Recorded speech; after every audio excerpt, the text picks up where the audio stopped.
en la oscuridad, en el naufragio y sin destino. Andas buscando una palabra de iluminación. Esta palabra te dará luz en medio de la oscuridad. El Ministerio de la Enseñanza y la Evangelización, Jesús Soberano Señor, presentan su programa Palabra de Iluminación con el maestro José Briceño. Ok, vamos a darle un aplauso para recibir la palabra. La palabra del Señor siempre se recibe con gozo, con alegría, con muchos deseos de aprender la palabra. De verdad que saludamos a los hermanos y a un amigo que nos están viendo por diferentes partes, a través del internet. Anoche a las 9 de la noche recibí un mensaje, recibí una llamada de Nueva York, del condado allá, me dieron el nombre, pero no sé hablar mucho, no sé expresar mucho el inglés. Yo sé que pollo es chicken, eso sí sé yo, y si pollo es chicken, repollo tiene que ser re-chicken, eso tiene que ver por ahí. Eso es como en la mañana es tu morro, bueno, mañana en la mañanita es tu morro, la tu morrita, tiene que ser así, por ahí va. Bueno, enviaron un mensaje del estado de Nueva York. Miento. Llamada telefónica para el Movilnet. Repicó, yo veo 000, no sé qué. Cuando veo me están llamando del estado de Nueva York. Me dice, maestro, impresionante, lo estamos viendo. Nuestra iglesia está comunicada con usted. Estamos bajando sus videos y sacándolos por lo que llaman el video bin a nuestra escuela dominical, porque verdaderamente el maestro necesitamos esa palabra. Mi pastor está pronto a llamarle porque queremos que usted esté con nosotros el año que viene acá en la ciudad de Nueva York. Yo no tengo problema, puertas se están abriendo, creo que viene un mundo internacional que no nos va a parar nadie, no solamente a mí, sino a todos los que Dios nos llamó a preparar. Eso son bendiciones que vienen. Por tanto, vamos a darle un aplauso a los que nos están viendo a través de la televisión, YouTube, internet, el Facebook, el Twitter. Ahora estamos en Twitter también. Una bendición. Ok, hoy nos toca hablar un poquitito acerca de lo que son los padecimientos de Jesús. Tema que creo que se va a llevar como unas 2, si no 3, cuidado, si no 4 clases, porque queremos desarrollarlo muy bien. Voy a tratar de hacer un seguimiento, de no hacerlo yo, lo hace el pastor Andrés, pero vamos a tratar de hacer un seguimiento personal, en el sentido de no fallar los jueves para terminar en lo personal. Ya que no pueda yo, lo puede hacer el pastor Andrés igual, a ver si podemos desglosar bien esto. Los padecimientos de Jesús. Cosa, me acuerdo, en una ocasión que vi la película o la proyección de Mel Gibson, La Pasión de Cristo, y viendo esa película yo llamé al pastor Andrés llorando, lo llamé llorando, mi llanto me ahogaba. Y el pastor creía del otro lado que estaba pasando algo. ¿Qué te pasa, Briceño? ¿Qué te pasó, mijo? ¿Estás llorando? ¿Qué pasó? ¿Algo sucedió? No, Andrés, que estoy viendo a Cristo en la cruz, que le están dando golpes. Y Andrés, pero ¿qué tú estás viendo? La Pasión de Cristo. Andrés la pastora vio la película y dijo, maestro, impresionante. Pero, creo que lo que Mel Gibson registra, que fue muy bien asesorado. Algunos teólogos protestantes, vamos a llamarlos así, formaron parte del asesoramiento que le dieron. Creo que con todo el asesoramiento y la asesoría que él tuvo, queda corto en sí por los padecimientos por los cuales Jesús pasó. La Biblia no registra en sí en detalles, tal como fue, hace una síntesis del asunto. Aún los historiadores judíos, tal como Alfred Emberchain, uno de los mejores que tenemos, Fabio Josefo, ellos tratan de, a través de las culturas, dar ciertas informaciones. De modo que creo que lo que vamos a dar ahora se queda corto, pero es importante que usted pueda tener conocimiento del precio y el costo y los valores de su salvación. Cuando yo estudié esto, en lo que pude extraer de lo que está en las Escrituras, desde ese día yo me rebelé en contra de todo lo que tenga que ver con el mundo de las tinieblas. Me rebelé. Porque no se justifica, no tiene sentido, no lógica, que Jesús haya tenido que pasar por todas estas cosas que vamos a narrar, y que por causa de eso, por haber aceptado su sacrificio, porque la salvación viene cuando yo acepto el sacrificio de Jesús, acepto los padecimientos de la cruz, acepto la ascensión al infierno. Cuando yo entiendo y acepto estas verdades, y entiendo que por causa de todas esas verdades yo fui acepto en Él, entonces cuando yo acepto la salvación de Él hacia mí, acepto que fui aceptado en Cristo, que Dios me reconcilió consigo mismo en Cristo, es lo que dice Pablo. Y cuando yo acepto todas estas cosas, entonces cuando soy trasladado del mundo de las tinieblas al mundo de la luz. Entonces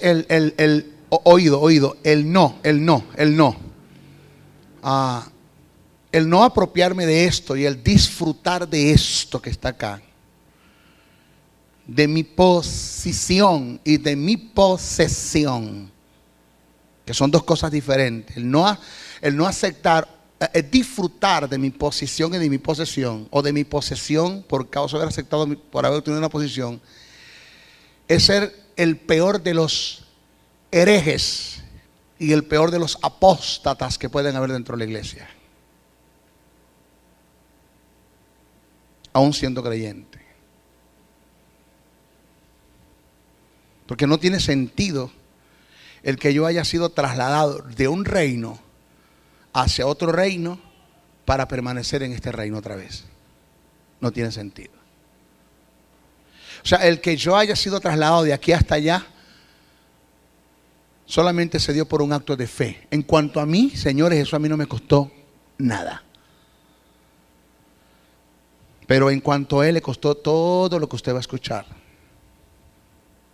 Todo lo que usted va a escuchar. Por eso es que cuando sobre mí viene una enfermedad, yo veo que una enfermedad en mi cuerpo es aquello que viene a usurpar un lugar que no le pertenece. Por eso es que cuando yo digo y afirmo, oído con lo que me están viendo a través de este video, a través del internet, de YouTube, cuando yo digo y afirmo de que Dios permite la enfermedad en mi cuerpo, es la peor herejía que se puede decir desde un púlpito, y la peor apostasía verbal que se puede decir desde un púlpito. No así cuando la enfermedad viene a ocupar el lugar que le pertenece al espíritu. Viene a usurpar un lugar que no le pertenece, por ende no le pertenece. Y como yo conozco cuánto esto vale, todo lo que Él tuvo que padecer para yo ser sano, ser libre, entonces cuando yo me arrebraveo, me molesto, me da un celo ministerial y un celo como cristiano, y lucho en contra de aquello que yo sé que no me pertenece, que costó sangre. Pero resignarme a tal enfermedad diciendo que viene de parte de Dios, eso es una herejía y una apostasía, porque eso no viene de Dios. Comenzamos desde el Getsemaní. Vamos a comenzar desde el Getsemaní, paso a paso, no voy a correr, paso a paso. En Lucas capítulo 22, verso 39 al 46. Dice, y saliendo se fue como solía al monte de los olivos, y sus discípulos también le siguieron. Cuando llegó a aquel lugar, al monte de los olivos, les dijo: orad que no entréis en tentación. Y él se apartó de ellos a distancia como de un tiro de piedra, en un lugar, oído, llamado Getsemaní. Porque Lucas dice el monte de los olivos, Mateo dice en el Getsemaní, porque el Getsemaní era un huerto que estaba dentro del monte de los olivos. Dice, y él se apartó de ellos a distancia como de un tiro de piedra, y fue puesto de rodillas y oró diciendo: Padre, si quieres pasa de mí esta copa, que la palabra copa es cali, eso es muy nombrado entre nosotros, pero la palabra cali significa sufrimiento, padecimiento. Señor, pasa de mí esta copa.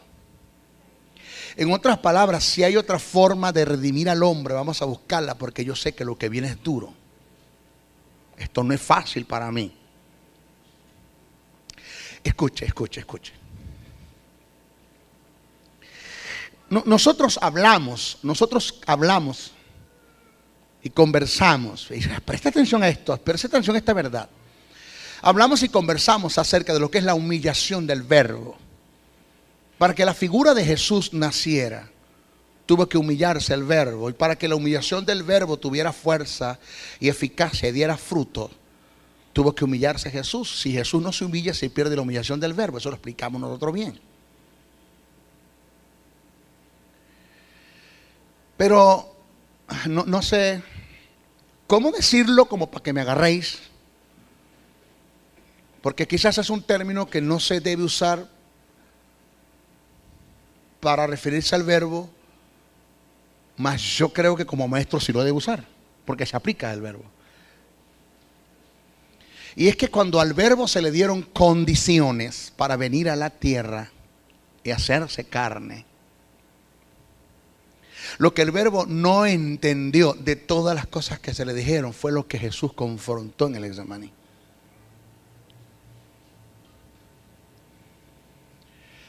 Una cosa es que como verbo tú me dejas a mí ciertas demandas que debo cumplir, advertencias.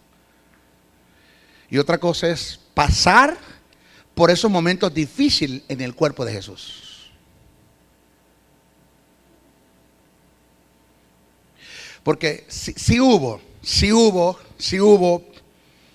una humillación del verbo, y eso, yo eso no sé si decirlo, que lo afectó desde el punto de vista emocional, pero no fue fácil para el verbo humillarse.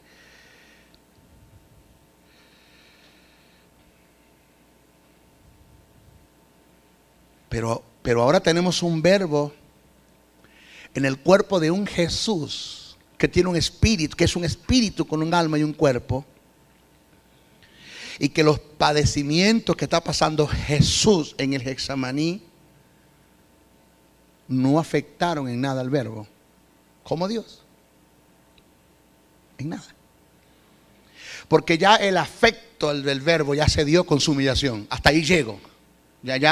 Si a afectación vamos, ya está, ya llegó, ya hasta que me hice hombre. Ya, de aquí para allá le toca a él ahora padecer. Ya yo padecí, le toca padecer a él. Y todos los padecimientos que se dan en Jesús como hombre, al verbo no lo afectaron, pero sí lo tocaron desde el punto de vista emocional, en el sentido que siendo el verbo y estando dentro del cuerpo de Jesús, no podía hacer nada por él. ¿Me agarran? Sí, me agarran.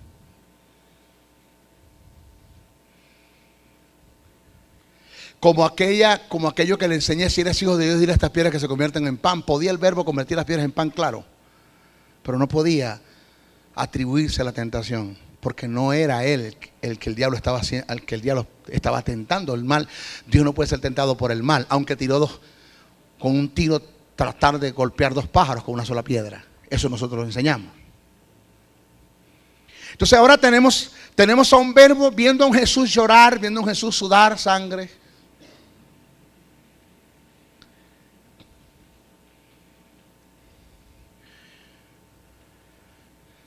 Viendo a un Jesús pasar por todo lo que vamos a decir ahora y que tiene que el verbo ser aliado a Dios. Porque fue Dios quien nos sometió a todo eso y yo como Dios, como verbo, tengo que estar de acuerdo con lo que tú estás haciendo.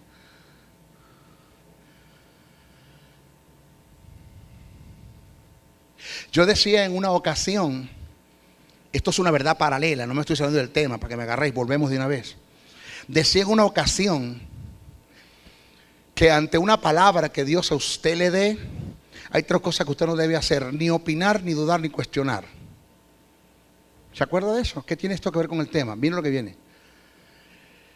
Dios me dijo, José, si a opinar vamos, el único que tiene derecho de opinar ante una palabra que yo dé es aquel que esté a la altura mía, a mi altura. El único que tiene derecho de opinar ante una palabra que yo dé es aquel que esté a mi altura. O sea que el único que tiene derecho acá de opinar es Cristo y el Espíritu Santo. Porque ellos están a mi altura, ellos son Dios.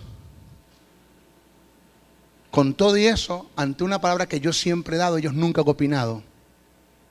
Ellos siempre han aceptado y han entendido que si yo hablé, es así.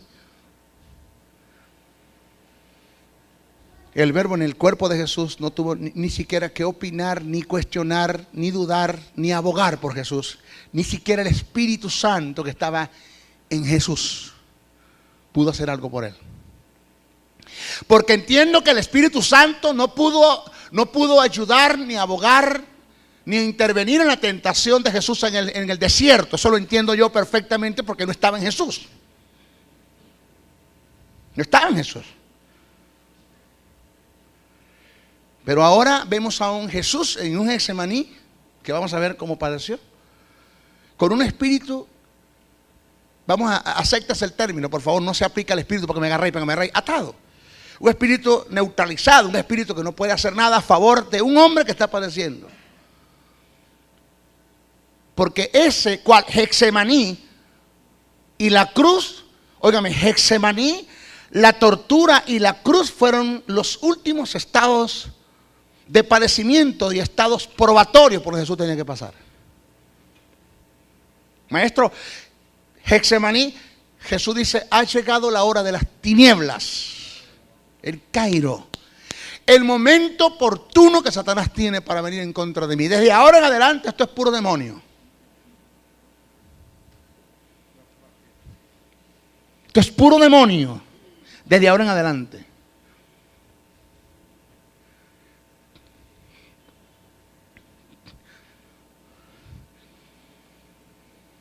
Dice, y él se separó de ellos a distancia como de un tiro de piedra, puesto de rodillas oró diciendo, Padre, si quieres pasa de mí esta copa, pero que no se haga mi voluntad sino la tuya.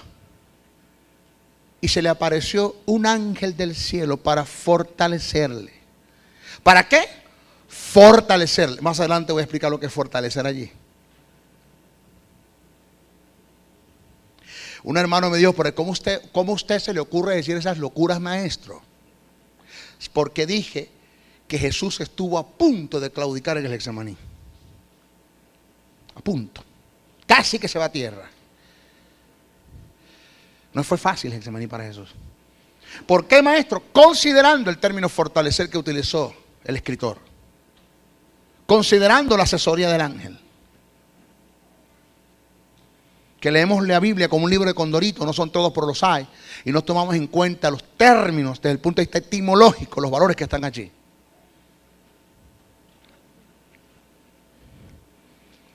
Y estando en agonía,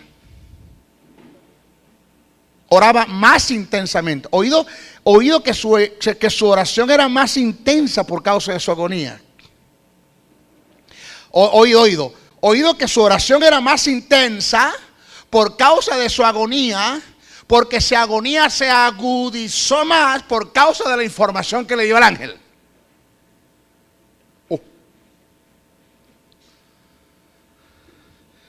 ¿Sí me agarran?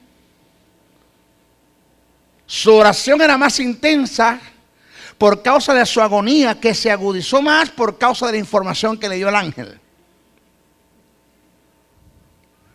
Porque el término fortalecer no indica darte ánimo, sino el término fortalecer indica venir a hablar contigo, lo que se te dijo, lo que se te habló, lo que tú sabes, que eres la última carta. Dios no tiene más verbo, Dios no tiene más verbo que se hacen carne, Dios no tiene más Jesucristo, Dios no tiene más hijo, el único eres tú. Y lo que te está pasando aquí en Getsemaní es poquito para lo que te viene. Así es que agarra ese duro, hermano.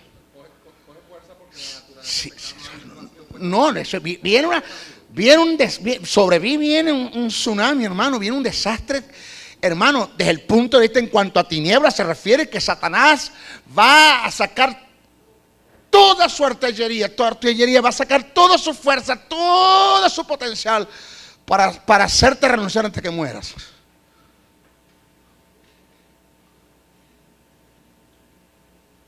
Eso significa fortalecer.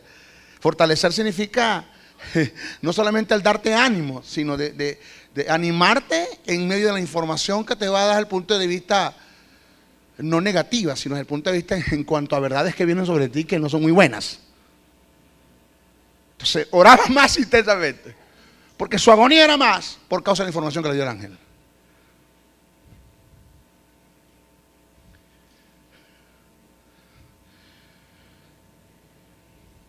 Y nosotros esto lo vemos endeble, lo vemos tan fácil como para pecar y pedir perdón, como para pecar y pedir perdón, como para pecar y pedir perdón, porque la sangre que se derramó en el Getsemaní, maestro, ¿sí? Porque sus sudor eran como grandes gotas de sangre. Porque la sangre que se derramó en las espinas, la sangre que se derramó en las torturas, en las flagelaciones, en las heridas, en los clavos, eso como que no tiene ningún valor para muchos de nosotros. Que hacemos y usamos del pecado hacemos premeditación y alevosía con el pecado. Premeditamos y caemos en un terreno de alevosía, porque esto a mí no me importa. La vida de santidad para mí no tiene sentido, porque yo no conozco esta verdad.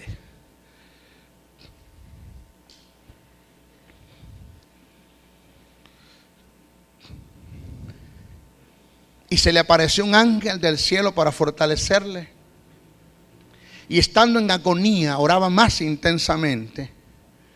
Y era su sudor como grandes gotas de sangre. Qué tremendo, pastor, que el único que registra es un médico. Ni Marcos, ni Mateo, ninguno de ellos registra esto. ¿Por qué lo registra Lucas? Porque la información que le está dando Pedro, se cree que Lucas es el evangelio de Pedro. La información que le da Pedro y Lucas le Pedro a este chico, y él empezó a sudar como rojo. Yo veía, porque solamente 3 fueron con él allá arriba. Uno fue Pedro. Y él empezó a sudar como rojo. Y entonces inmediatamente Lucas hace una diagnosis del caso y clínicamente determina, wow, este lo que le dio fue una hematosis. Hidromatosis se llama el fenómeno, hidromatosis. Y lo escribe. Era su sudor como grandes gotas de sangre que caían hasta la tierra. Óigame, caían, gotas. Cuando se levantó de la oración y vino a sus discípulos, los halló durmiendo a causa de la tristeza. Y les dijo, ¿por qué dormir? Levantaos y orad para que no entréis en tentación. Señores, vamos a dar inicio y una narración de los padecimientos de Jesús paso a paso, comenzando de su estadía en el Getsemaní, para que tengamos una clara percepción del costo que tuvo nuestra salvación. Getsemaní era una pequeña propiedad cercada por un huerto entre árboles frutales y varios arbustos, que se encontraba al pie del monte de los olivos. El término Getsemaní en sí significa prensa de aceite. Y aplicándolo a la vida de Jesús en Getsemaní, fue lo que él pasó. O sea, se apropia mucho el término etimológico a por donde Jesús pasó. Su alma fue totalmente procesada,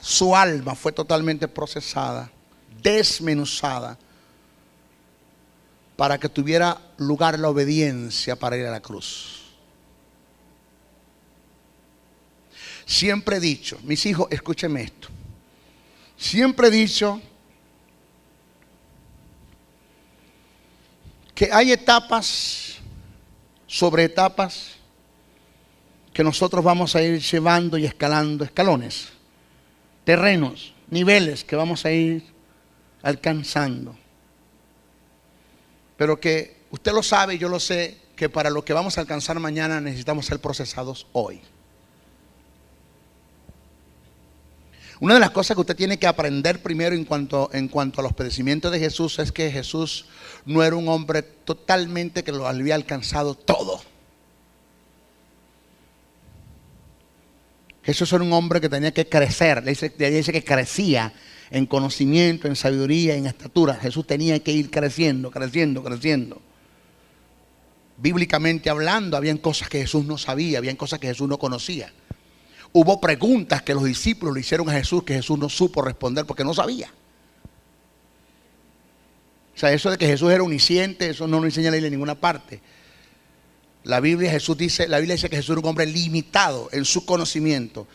Los discípulos le preguntaron: ¿cuándo es tu venida? Jesús dijo: yo no lo sé, solamente mi Padre. Y si Jesús operaba en la omnisciencia, ¿por qué no sabía cuándo era su venida? Cuando dice que vio una planta de higos y vio a ver si tenía higos, y cuando llegó la consiguió son higos y la maldijo. ¿Cómo es que Jesús no sabía que la mata no tenía higos? No sabía.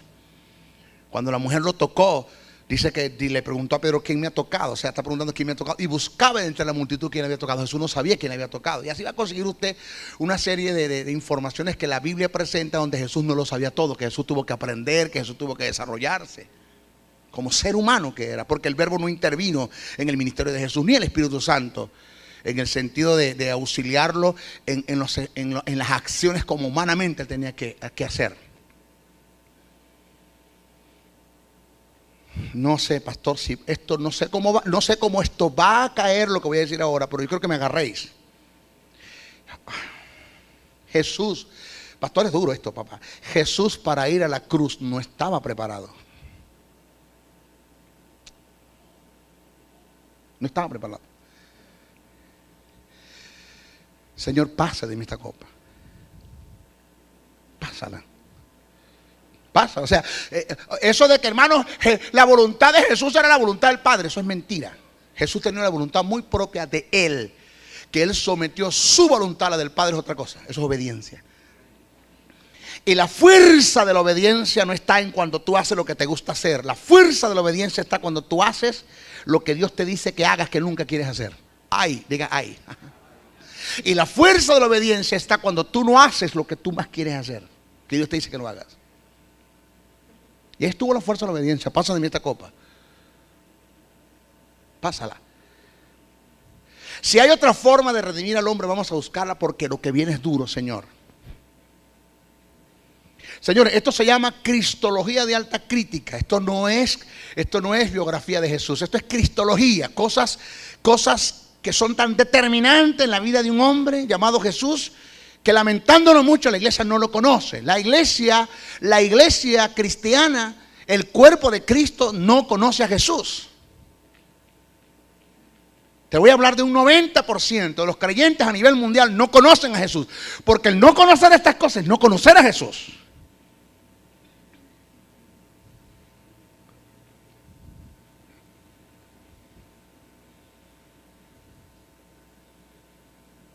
El vivir deliberadamente es no conocer a Jesús.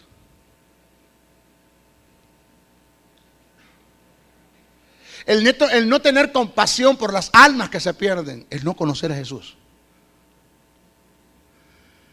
El no orar el perder una oportunidad de orar por los enfermos que se te atraviesan en el camino es no conocer a Jesús. El no moverse a misericordia después de haber tenido compasión por las almas es no conocer a Jesús.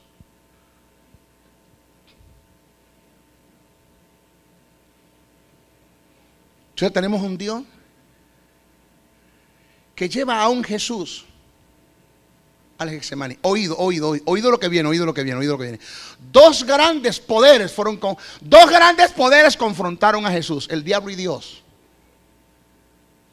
Porque Jesús fue probado por el diablo y fue probado por Dios. Por el diablo en el desierto y por Dios en el Getsemaní. Y yo prefiero ser probado por el diablo y no por Dios, porque yo reprendo al diablo y se va. Pero ¿cuándo Dios se va? Cuando lo reprenda. ¿Aló? ¿Cuándo se va? ¿Aló? Ahora mismo, yo te reprendo, Jehová, déjame tranquilo. ¿Qué te pasa? ¿Qué te pasa?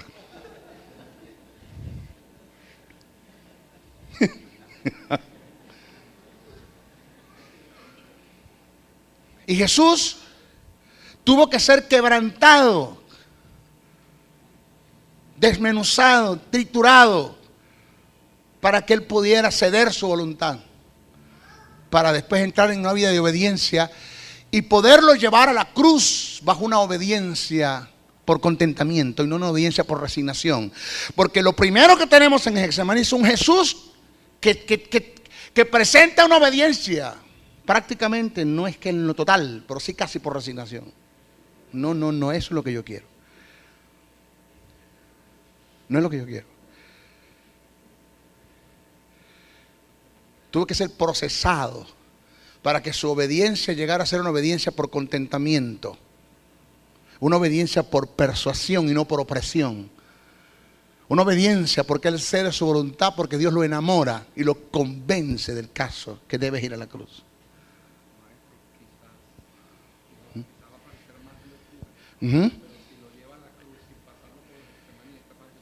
Sí. Es que esa es la lógica. Si Dios lleva a Jesús, decía el pastor Andrés, y estoy citando lo que el pastor dice, si Dios lleva a Jesús a la cruz sin pasarlo por Getsemaní, se raja en la cruz, porque no está preparado. Porque fue duro los momentos de Jesús en la cruz desde el punto de vista en cuanto a humano, en cuanto a físicamente, en cuanto al dolor del cuerpo, sí, pero no hay como el dolor del alma, donde hay personas, hermanos, que se han quitado la vida por causa del dolor del alma, porque perdieron un ser querido, A, B, lo que sea. Hermano, el dolor del alma es un dolor tan fuerte que psicológicamente, si no lo superas, te arrastra, te lleva a tierra. Jesús tenía que ser tratado en Getsemaní, por eso digo tratado en el alma, porque el espíritu está dispuesto. ¿Dónde dice eso la Biblia? Jesús dijo, sí, ahí mismo en la oración, cuando habla con sus discípulos, le dice, orad para que no entres en tentación, porque el espíritu está dispuesto para la carne débil.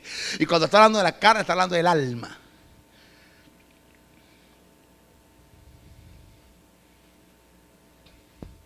Por eso decimos que es paso a paso que vamos entrando en este tema. Yo puedo estar ya, si al caso llevamos a Jesús a la cruz de una vez. No quiero llevar allá hasta que usted lo entienda por donde tuvo que pasar minuciosamente el tiempo que Jesús tuvo en Getsemaní. Toda la noche.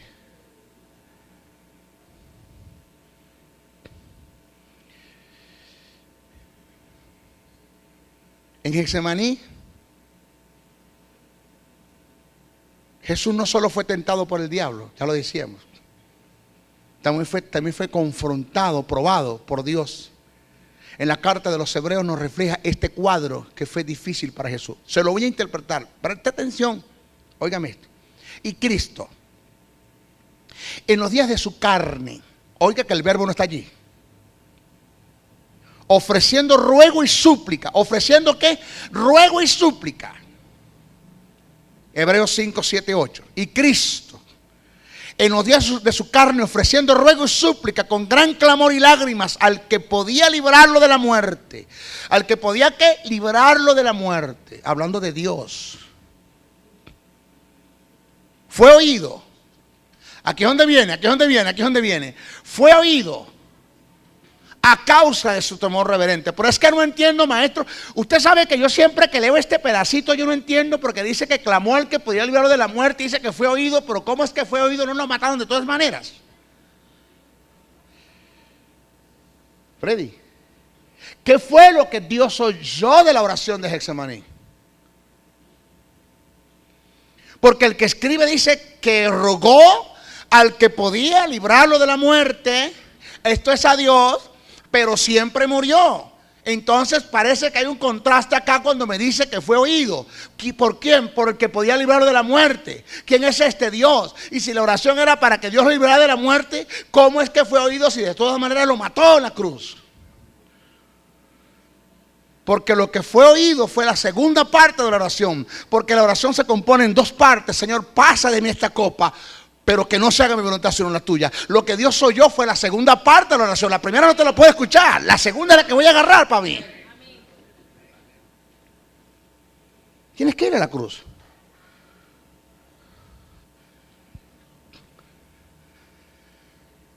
O sea, hermano, ¿eres tú tan importante así? ¿Eres tú tan importante así que Dios... mira todo esto. Y no hemos dicho nada. ¿Es usted tan importante así? ¿Es que usted vale tanto así que...? Ahora entiendo a David cuando dice, ¿quién es el hombre? Yo siempre había leído ese texto desde el punto de vista despectivo. David aquí dice, pelo. No. Léelo desde el punto de vista positivo. ¿Quién es el hombre para que Dios haya hecho memoria de él? O sea, que está usted tan importante así. Para que suelte se cree una cucaracha, un trapo de inmundicia, una lagartija. Yo no valgo nada, yo no soy nadie. ¿Es usted tan importante así? Por eso que la gente dice que yo me la doy de una gran cosa. No, yo no me la doy, yo soy una gran cosa. ¡Aló! Yo soy una gran cosa.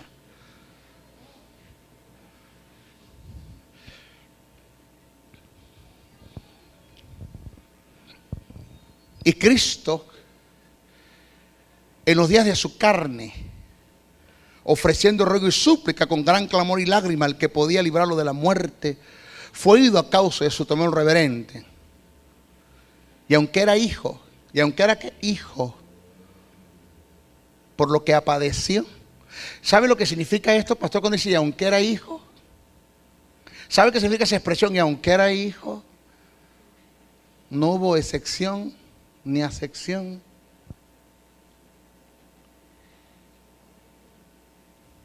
Para nada.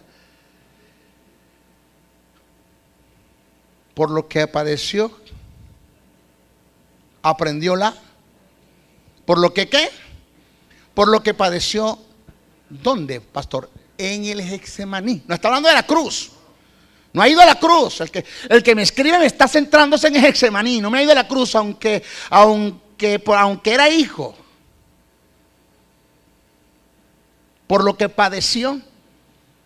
Lo que padeció, ¿dónde? Hermano, psicológicamente.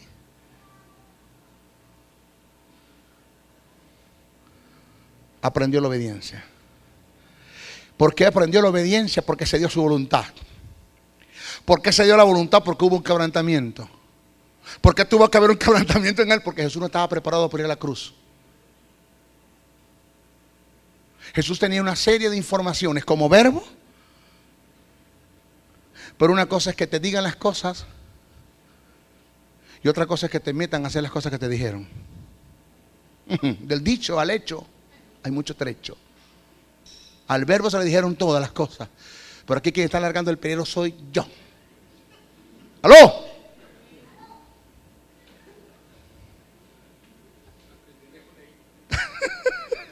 Denle un aplauso al Señor, que lo veo muy callado, porque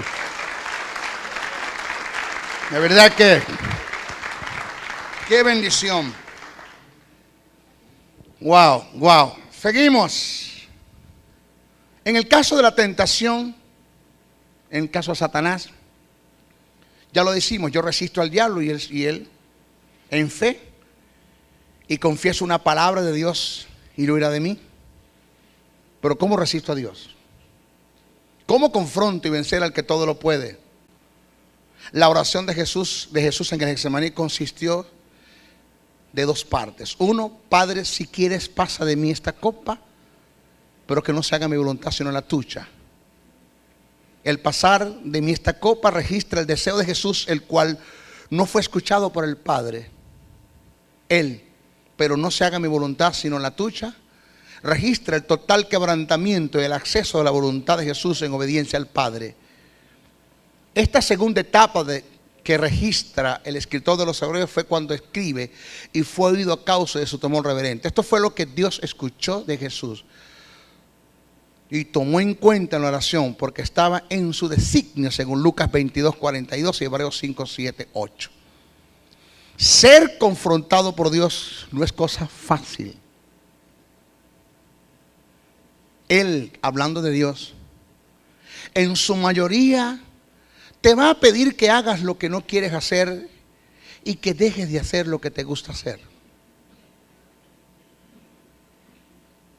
El encuentro con Dios y su voluntad produce grandes conflictos en el alma que nos llevan a intensas agonías, teniendo luchas internas que solo nosotros podemos librar, que nadie la va a librar por nosotros, somos nosotros.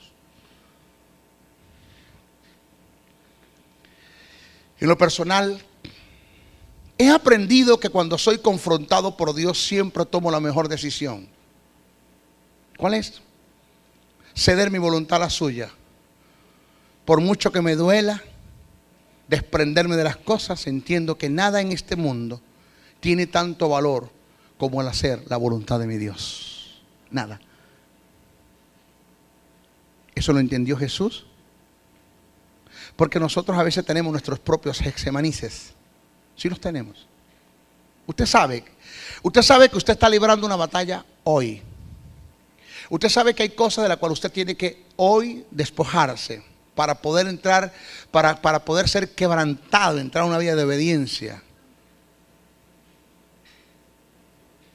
Usted lo sabe, como Dios lo sabe, como el diablo lo sabe, el área que usted está luchando. Que la lucha más grande y más fuerte para librar es la que nosotros tenemos con nuestra propia alma. Usted lo sabe. Que no es orando, que no es ayunando, que no es vigilando, que se va a librar eso. No tengo problemas con que te metas en oración, en ayuno y en vigilia, pero la decisión, la batalla la libras cuando tienes en crateins, dominio propio, y decides tú tomar la decisión de Dios. Eso fue lo que pasó con Jesús. El Getsemaní era un lugar donde Jesús fue confrontado. Y Jesús frecuentaba bastante, según lo llamado por Lucas 21:37, Juan 18:2. Pero nunca, la Biblia registra que Jesús siempre iba a Getsemaní, pero nunca el Getsemaní, hermano, se llenó tanto de tinieblas como ese día. Porque en Getsemaní hubo momentos de gloria y hubo momentos de tiniebla. En Getsemaní, en el Monte de los Olivos, tuvimos el momento de la transfiguración. Y en el Monte de los Olivos tuvimos el momento de la tentación, del padecimiento, las dos cosas. Ciertas informaciones cuando se le aparece Moisés y Elías a Jesús en la transfiguración, nada más que le vinieron a hablar del plan de redención. Le antecedieron algo, le dijeron algo. En la mayoría de los casos él lo hacía solo. Oiga bien, solo. Dejaba a sus discípulos al pie del Monte de los Olivos y entraba al huerto del Getsemaní a orar. Solo. Pastor, no se llevaba a ninguno. Los 12 se me quedan allá. Solo. Eso se llama intimidad. Solo allá. 12. No venga ninguno. No quiero a nadie a mi lado. 12. El día que Jesús fue entregado y tomado en manos del Sanedrín, fue tan decisivo que él no subió solo al huerto, sino que tomó 3 de sus discípulos para que estuviesen cerca de él y intercedieran por él. 3. Ahora, señores, nunca usted va a conseguir en el ministerio de Jesús, no lo va a conseguir en ninguna parte donde Jesús pidió que oraran por él. ¿Lo va a conseguir? No lo va a conseguir. Fue tan decisivo el momento de Getsemaní que Jesús le pidió a sus discípulos que oraran.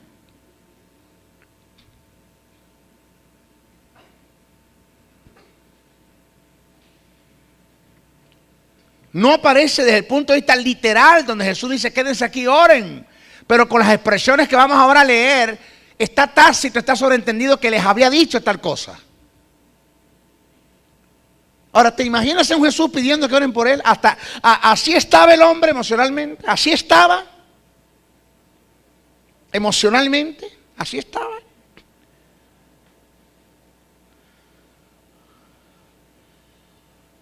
Que cuando siempre iba a orar, se llevaba a los 12 Y nadie subía con él, pero esta vez se llevó a 3 y quedaron 8 en el monte, en el pie del monte, porque el Judas no estaba allí.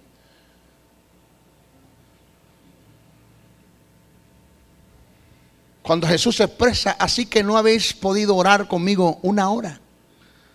Mateo 26:40. Señala la necesidad que tenía de una intercesión a causa de su agonía. Él se sentía solo. Quizás un poco, óigame, yo digo quizás como expresando una duda, pero creo que fue así. Quizás un poco confundido, totalmente turbado, angustiado.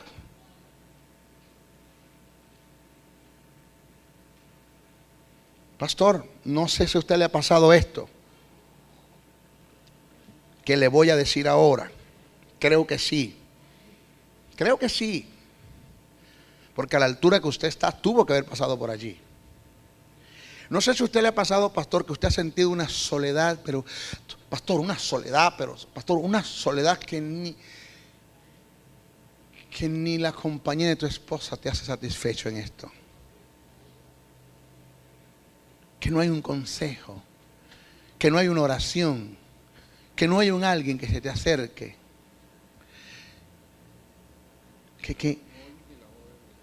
Mire, y lo más duro del caso, pastor, es que en ese momento de soledad, Dios como que se aparta. Digo, ¿cómo? Porque es que nunca, pero tú ves la ausencia de Dios. Una supuesta ausencia. Supuesta, porque Dios nunca se va, Dios siempre está allí. Donde se crea una necesidad de ti, de Dios, donde no hayas cómo buscarlo, donde no hayas dónde conseguirlo, donde no hayas qué puertas abrir para conseguir una palabra que se te dé y que te haga satisfecho en la necesidad que tienes. Que es tremendo, pastor, que Dios pone sueños en ellas, donde se duermen y tú quedas solo. Donde no es que te ignoran, sino que se durmieron. Porque estás en un mundo donde ella, como tu esposa, no puede entrar.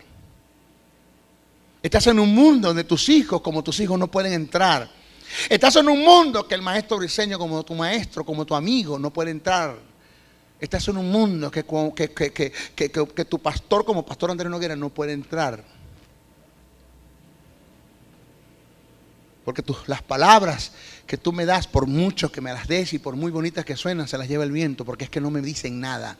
No es que son vacías, sino que entras en un globo donde Dios te encierra, donde no hay dependencia, donde Dios te lleva a renunciar a todo para depender de Él totalmente.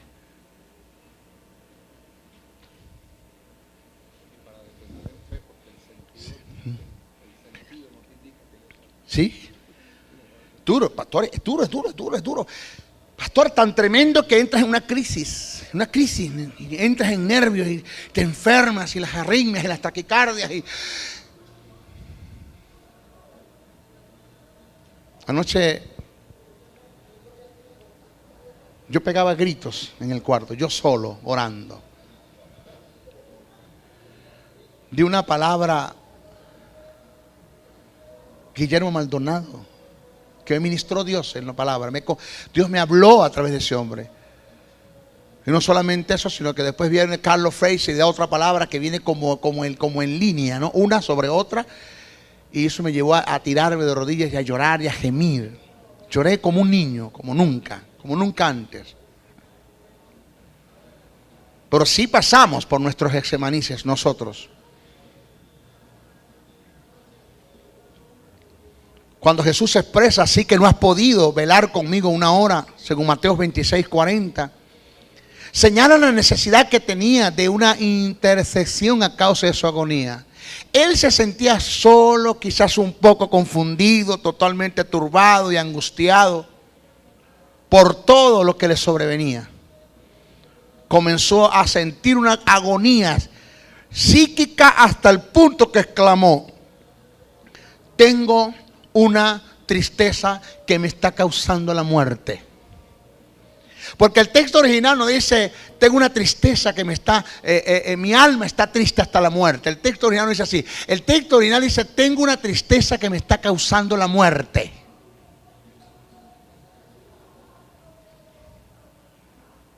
Así lo expresa el texto original. El término agonía del griego es agonía, como se pronuncia, que indica una extrema tensión emocional y angustia, según Lucas 22:44. Según algunos historiadores, Cristo oró en la forma más humillante, como lo hacía todo judío. Se postraba a sus pectorales y su rostro en tierra. Tanto era el sufrimiento producido por esta agonía que la Biblia describe su sudor como grandes gotas de sangre. Señores, Jesús no fue el hombre que se arrodilló simplemente. Búsquese la película de Mel Gibson y la ve, y ahí se ve un Jesús tirado en tierra, sus pectorales pegados a tierra y dice que transpiraba el polvo de la tierra. De la forma más humillante que un judío lo hacía. Cabe resaltar y tomar en cuenta que el término utilizado para gotas de sangre es tromboiomatos, que indica una sangre espesa, coagulada. La historia médica registra algunos casos en los que la intensa agonía mental se ha visto acompañada de la transpiración de sangre producida por la ruptura de vasos sanguíneos como consecuencia de la presión sanguínea por una súbita detención. Óigase bien, esta sudoración de sangre es efecto de una reacción por la sangre. Oiga, por eso es que yo dije ahora que la agonía se intensifica en Jesús por causa de la información que el ángel le da. Jesús se intensifica su oración por la intensidad de la agonía, por la información que el ángel le da.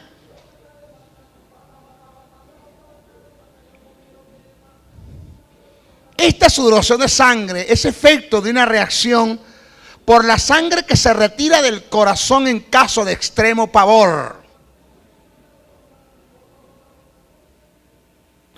Al angustiarse el clímax de la agonía por el conflicto mental, la sangre que viene en tremendo rebote hacia la periferia, haciendo saltar las plaquetas y colándose finalmente a través de la epidermis para producir así la sudoración de sangre conocida en los términos médicos como hemorrosis o hematrodosis.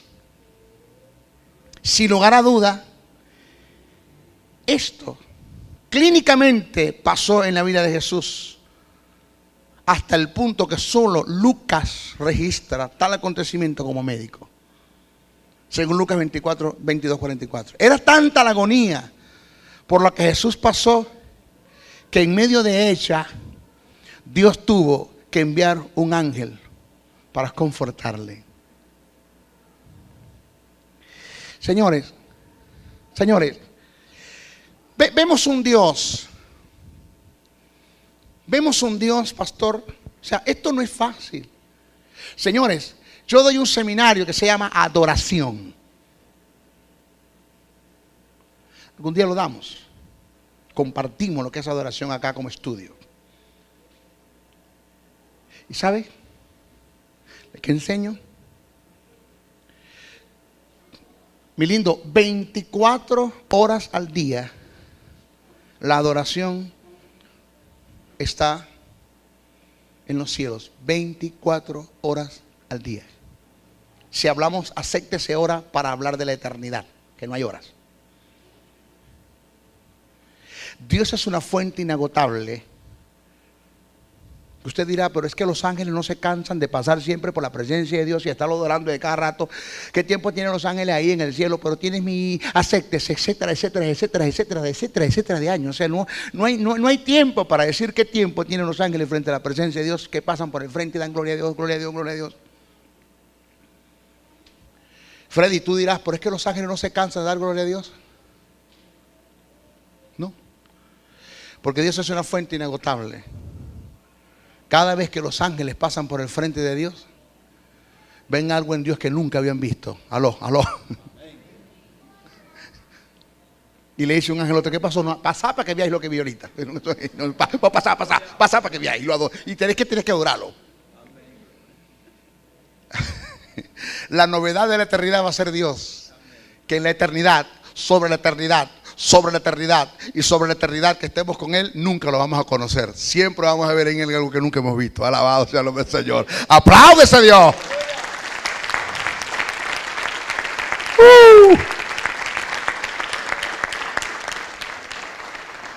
¿Y sabe qué quiero decir? Que la adoración nunca se ha detenido en el cielo. Por una sola vez en el mundo se detuvo. Desde que Jesús entró en Getsemaní hasta que resucitó de los muertos, la adoración se detuvo casi por 3-4 días completo la adoración. No hubo ángeles que adoraran. ¿Usted sabe lo que es eso? Maestro, que usted me está diciendo que hubo luto en el cielo. El cielo se oscurece en el tiempo de la muerte de Jesús en la cruz. Porque usted no es mejor padre que Dios. Usted no va a estar música cantando cuando su hijo está a punto de morir. Y menos cuando usted tiene que producir la muerte sobre él. Menos cuando es usted el que tiene que matarlo. Menos cuando es usted el causante de su muerte. Usted no va a estar bailando ni va a estar que los ángeles estén adorando. Ustedes se callan. Aquí no hay lugar para adorar a nadie. Y la adoración se detuvo desde que Jesús entró en Getsemaní. Desde ese momento la adoración se detuvo hasta que Jesús resucita, que fue recibido arriba en gloria. El término recibido arriba en gloria significa que se dispara una adoración que había sido detenida por un tiempo.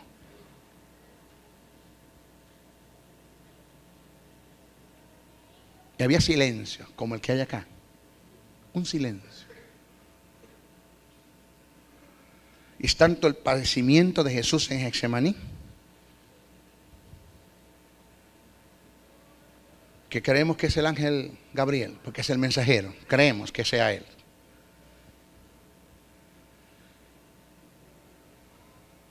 Dios voltea su rostro y dice: Gabriel. Y muy triste, Gabriel, muy triste. Porque no crea usted que Dios no pasa por momentos de tristeza. ¿Sí? Le conmovió tanto ver el mundo como estaba que envió a su hijo. No crea usted que Dios no se ha conmovido emocionalmente. No crea usted que Dios, como es Dios, no tiene sentimientos. No crea usted que Dios, como es Dios, no le duele la traición de la gente. Lo bueno de Dios es que eso no lo detiene. Adelante. Gabriel, él se acerca. Dime, Jehová, voy a hablar con Jesús. Y dile esto. ¿Y sabe qué significa el término fortalecer del griego? Mira, el hecho de que Dios haya enviado un ángel para fortalecer a Jesús es porque el tipo casi se me va a tierra.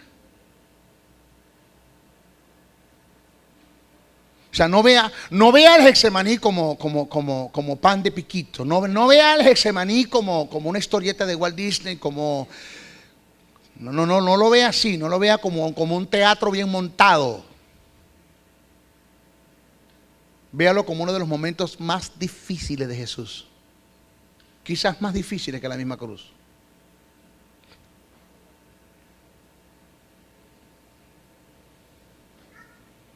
Y un ángel se acerca y habla, llega con Jesús y dice: Jesús se lo queda mirando y dice: dime, en el cielo hay una tensión, allá nadie está adorando. Allá todo el mundo está callado, allá nadie dice nada. Pero ninguno de nosotros está sintiendo lo que tú estás sintiendo.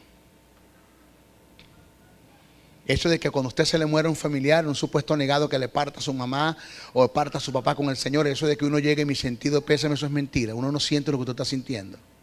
Ese no era tu madre. Por tanto, nadie puede sentir lo que tú estás sintiendo aquí en Getsemaní. pero Jehová, que es tu padre, me mandó a hablar con vos. Y te vengo a decir es esto. Jesús levanta el rostro, óyeme, demacrado, sin comer, sin beber, sin dormir. ¿Te puedes imaginar eso? O sea, un hombre psicológicamente torturado, hermano, en el Getsemaní. El estado mental por el que Jesús pasó para que nosotros no pasásemos nunca por eso. Para que fuésemos libres de la sanidad, aún psicológicamente hablando.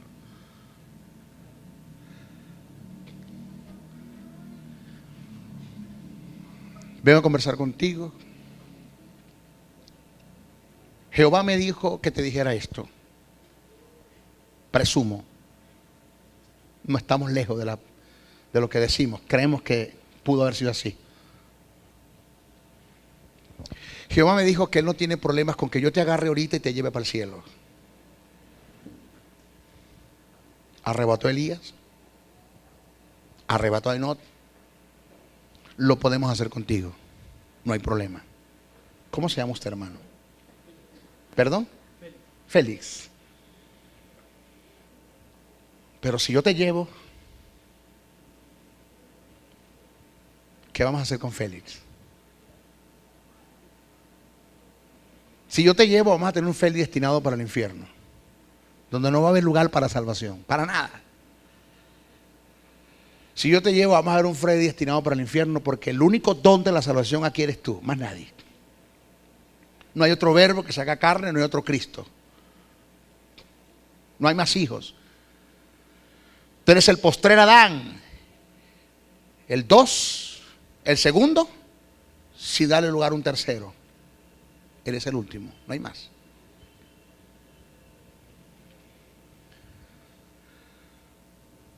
Así que yo no tengo problemas con agarrarte y llevarte. Pero mira la humanidad. Al verbo se le dieron condiciones por donde él tenía que pasar. Dice Jesús, sí, pero hablaron con el verbo, conmigo no hablaron. Yo no existía todavía con eso. Bueno.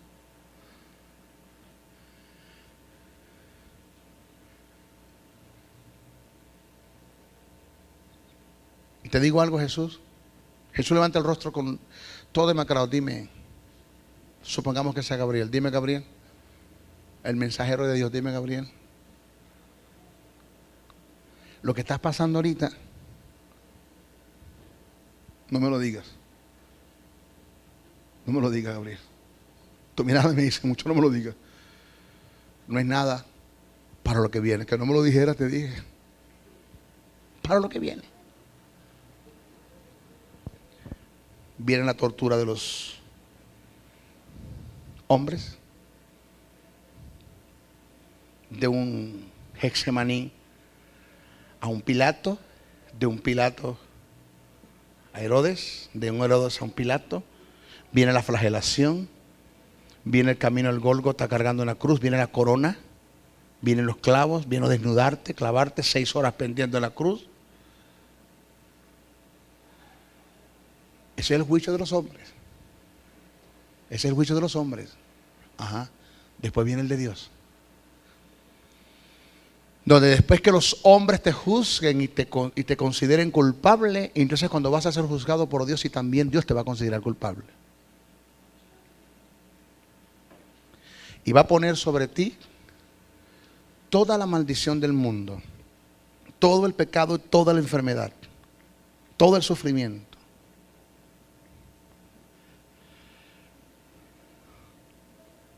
Ajá. Y después de eso, vas a morir como el más grande de los malditos de este mundo, como un desgraciado, como un abandonado, como los que traspasan a espada, dice el que escribe en los Salmos. Vas a morir.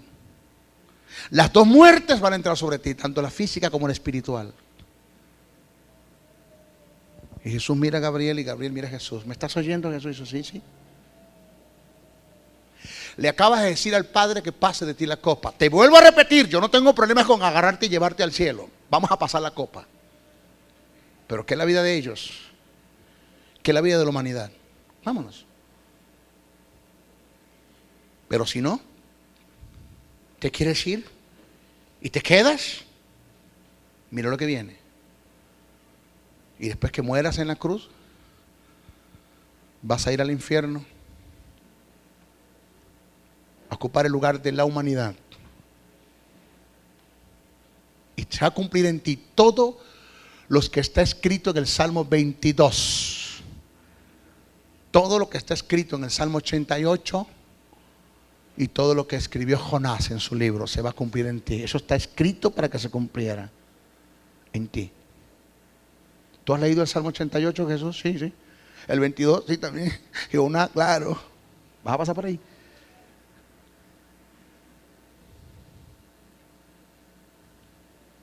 ¿Qué hace Jesús? ¿Te llevo o te quedas? Jesús inclinó el rostro y dijo: pero que no se haga mi voluntad, sino la tuya, Señor. Sino la tuya. Sino la tuya.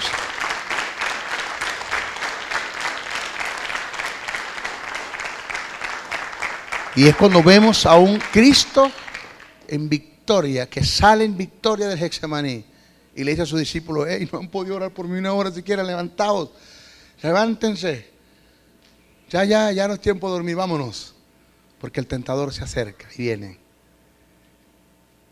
Y es cuando sufre el otro golpe, la traición de un amigo, que es Judas. Y de ahí para adelante lo que viene se lo decimos en nuestro próximo mensaje. Bendiciones, bendiciones, bendiciones. Si has sido bendecido con esta palabra, comunícate a los teléfonos 0424-645-7043 y 0416-860-7602 y escríbenos al email josebriceno77@hotmail.com y a la www.reformatv.net. Sus videos y sacándolos por lo que llaman el video bin a nuestra escuela dominical, porque verdaderamente, el maestro, necesitamos esa palabra. Mi pastor está pronto a llamarle porque queremos que usted esté con nosotros el año que viene acá en la ciudad de Nueva York. Yo no tengo problema, puertas se están abriendo.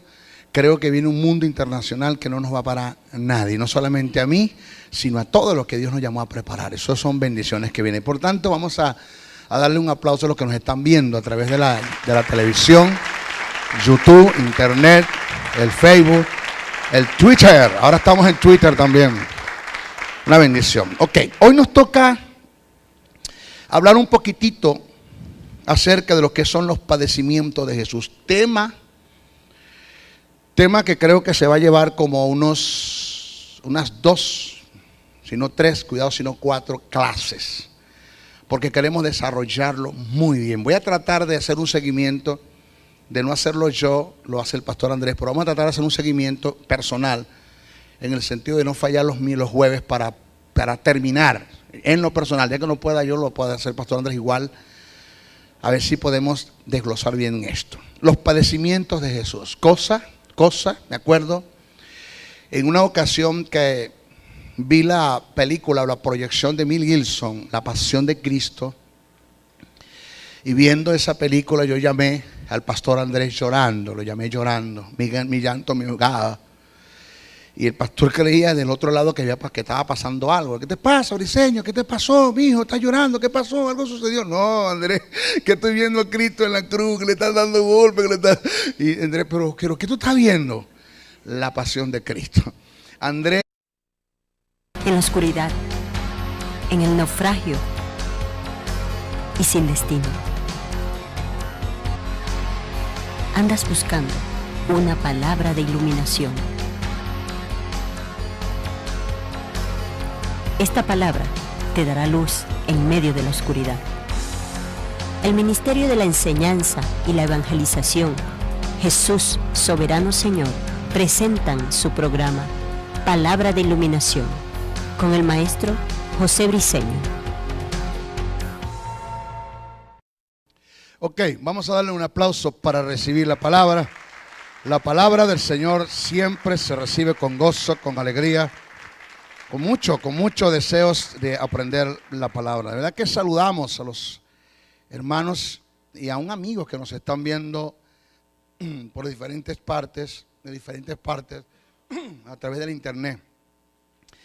Anoche a las 9 de la noche recibí un mensaje, recibí una llamada de Nueva York, del condado allá, me dieron el nombre, pero no sé hablar mucho, no sé expresar mucho el inglés.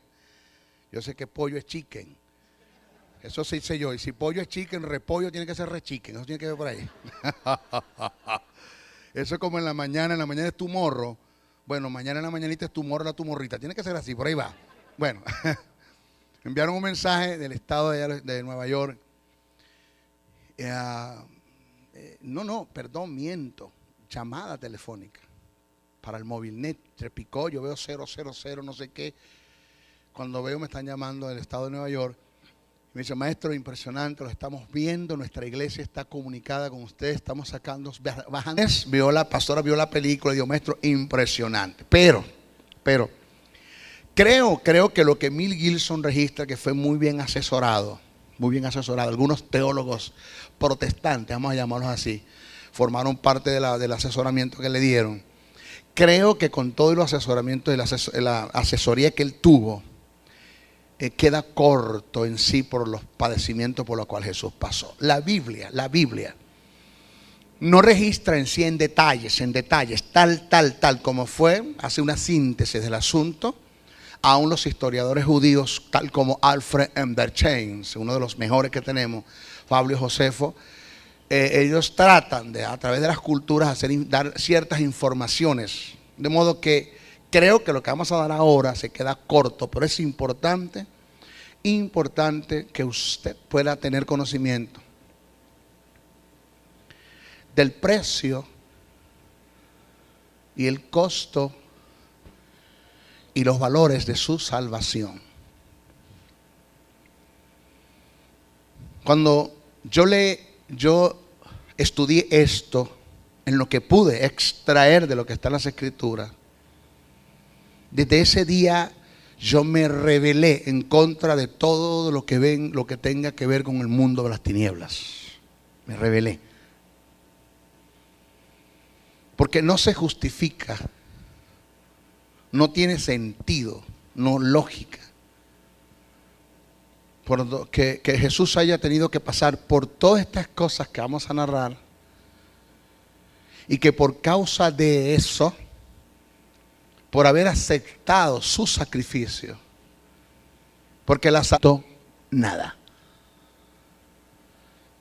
pero en cuanto a él le costó todo lo que usted va a escuchar,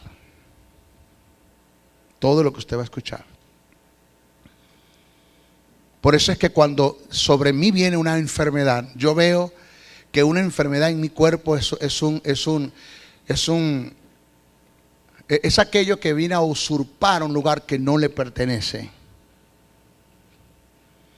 Por eso es que cuando yo digo y afirmo, oído con los que me están viendo a través de este video, a través de la internet, de YouTube, cuando yo digo y afirmo de que Dios permite la enfermedad en mi cuerpo, es la peor herejía que se puede decir desde un púlpito y la peor apostasía verbal que se puede decir desde un púlpito. No así cuando la enfermedad viene a ocupar el lugar que le pertenece al espíritu. Viene a usurpar un lugar que no le pertenece, por ende no le pertenece. Y como yo conozco cuánto esto vale, todo lo que él tuvo que padecer para yo ser sano, ser libre, entonces cuando yo me arrebraveo, me molesto, me da un celo ministerial y un celo como cristiano, y lucho en contra de aquello que yo sé que no me pertenece, que costó sangre. Pero resignarme a tal enfermedad diciendo que viene de parte de Dios, eso es una herejía y una apostasía, porque eso no viene de Dios. Comenzamos desde el Getsemaní. Vamos a comenzar desde el Getsemaní. Paso a paso. La salvación viene cuando yo acepto el sacrificio de Jesús, acepto los padecimientos de la cruz, acepto la ascensión al infierno. Cuando yo entiendo y acepto estas verdades, y entiendo que por causa de todas esas verdades yo fui acepto en Él. Entonces cuando yo acepto la salvación de Él hacia mí, acepto que fui aceptado en Cristo, que Dios me reconcilió consigo mismo en Cristo, es lo que dice Pablo. Y cuando yo acepto todas estas cosas, y entonces cuando soy trasladado del mundo de las tinieblas al mundo de la luz. Entonces el